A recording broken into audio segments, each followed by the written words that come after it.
ఎంపీలు దాదాపుగా 40 దాకా వస్తాయి. కాబట్టి ఇంకా ఛాన్సెస్ కిప్పలు తెప్పలు ఉంటాయి. దానికి తగ్గట్టు ఈవెన్ మండల్లో కూడా సీట్లు పెరుగుతాయి అనుగుణంగా. కాబట్టి చాలా లెక్క ఉంటుంది.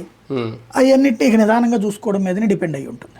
అంటే తెలుగుదేశం పార్టీ కూడా ఆ ఉద్దేశంతోనే ఇప్పుడు చేరికలు కూడా చేసుకుంటుంది అనేది. అంతే అంతే 250 సీట్ల దాకా పెరిగితే ఎమ్మెల్యేల విషయంలో. కానీ ఒక రకంగా బీసీ నాయకుల విషయంలో తెలుగుదేశం పార్టీ ఏమన్నా అంటే రూట్ మార్చుకుంటుందా? కొలుసు పాదసారథిని బాగా టార్గెట్ చేశారు సొంత పార్టీ నాయకులే.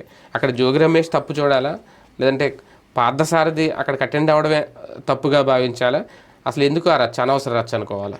అనవసరపు రచ్చ తప్పించేం లేదు. సోషల్ మీడియా అత్యుత్సాహం, పెత్తనం. అంటే ప్రభుత్వం ఎట్ట నడపాలి, వీళ్ళు పెత్తనం. చంద్రబాబు గారు ఎవరితో మాట్లాడాలి వీళ్ళే డిసైడ్ చేస్తున్నారు. లోకేష్ ఎవరిని తీసేయాలి, ఎవరిని పెట్టాలి వీళ్ళే డిసైడ్ చేసేస్తున్నారు. పెత్తనం వెళ్దానుకున్నా లోకేష్ ఎందుకు దాని మీద వివరణ అడిగారు? అదే అడిగారో లేదో కూడా మనకు తెలుసా? వాళ్ళ పత్రికలో వాళ్ళే రాశారు. అది ఇప్పుడు వాళ్ళు అన్నారో లేదో తెలియదు, వీళ్ళే రాస్తారు.